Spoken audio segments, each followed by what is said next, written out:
자, 19번째 시간인데요. 이번 시간에는 그 준용 규정에 대해서 보도록 하겠습니다. 그 구속에 관련된 규정이 있는데, 앞에 구속에 관련된 규정이 있는데, 체포에 준용한다. 구속영장은 체포영장으로 이렇게 친다. 이런 부분들이 있는데, 200조의 6의 준용 규정이 있습니다. 체포와 관련된 조항인데, 200조의 6의 준용 규정이 있는데, 이러한 것들은 검사 또는 사법경찰관이 피의자를 체포하는 경우에 준용한다. 이렇게. 구속은 체포로, 구속영장은 체포영장으로 본다. 이렇게 되어 있죠. 구속영장은 체포영장으로, 구속은 체포로 보겠다. 이렇게 되어 있습니다.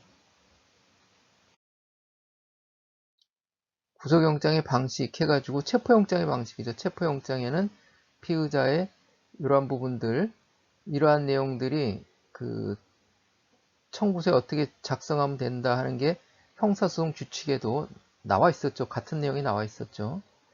그런 그 준용하는 거고.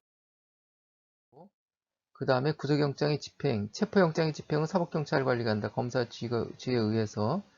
그것도 이미 말씀드렸던 거고, 수통의 구속영장의 작성, 수통을 작성해서 연고지가 여러 군데일 경우 그 사유를, 수통을 작성한 사유를 구속영장에 판사가 기재하는 거죠. 판사가. 그런 부분들.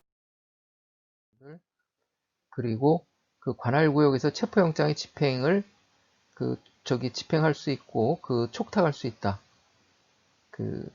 사법경찰 관리는 필요에 의해서 관할구역에서 구속영장을 집행할 수 있고, 체포영장을 집행할 수 있고, 촉탁할 수 있다. 관할 외에 그 구역에 경찰관한테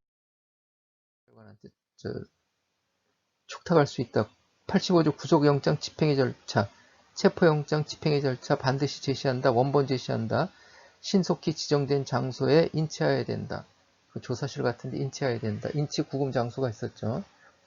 그리고 체포영장을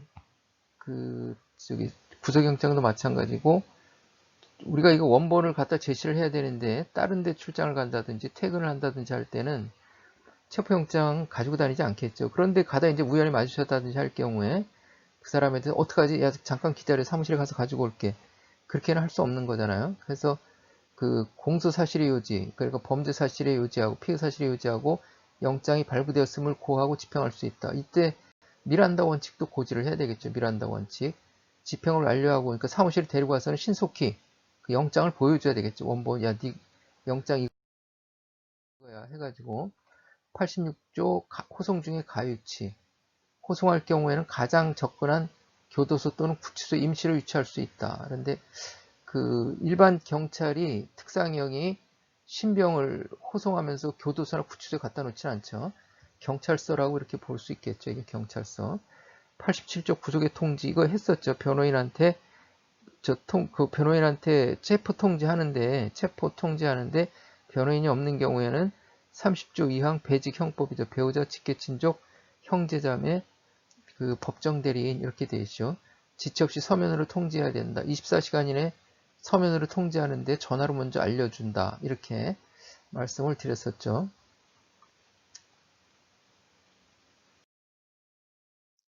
그리고 89조 체포된 피의자와의 접견 수진 해가지고 진료받을 수 있다. 서류 또는 물건을 수수할 수 있다. 타인과 접견한다. 범위 내에서 변호인의 의뢰. 체포된 피의자는 경찰서에 있는 거죠. 물론 이제 검찰에서 체포된 피의자는 그 교도소 구치소에 있을 수도 있겠지만 일반 경찰 특사경은 경찰서에 있습니다. 그래서 이것도 이제 그 경찰서장한테 선임 의뢰를 해야 되겠죠. 전항의 의뢰를 받은 법원, 교도소, 구치소 또는 대리자는 선임 원하는 그 사람한테 통지를 해줘야 된다. 변호사한테. 91조 비변호인 간의 접견, 교통의 접견, 도망하거나 죄증을 인멸할 염려가 있다고 인정할 만한 사유가 있는 때 해서 그 배직형법 34조 2항에 규정된 배직형법에 다른 사람과의 접견을 금하거나 이렇게 할 수가 있다. 이렇게 되어 있습니다.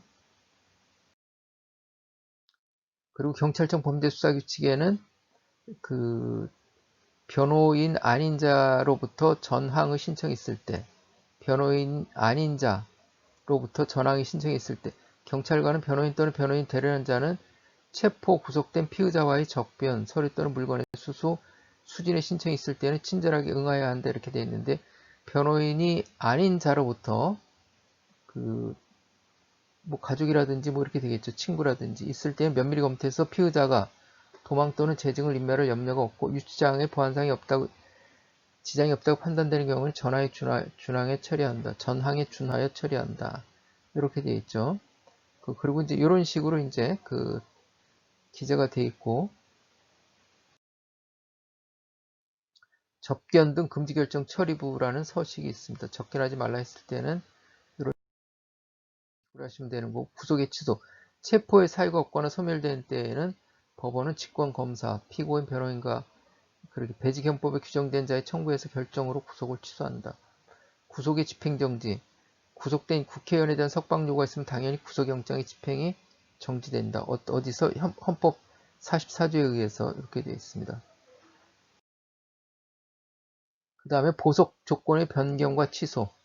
이것은 위에 거는 이제 체포하고 해당되는 거 아니고 다만 101조 사항에 따른 체포영장의 집행정지는 그 회기 중 취소하지 못한다. 이렇게 되어 있는데 요것은 그냥 요 정도 이런 요건이 있구나 이런 조항이 있구나 요 정도로만 알고 그냥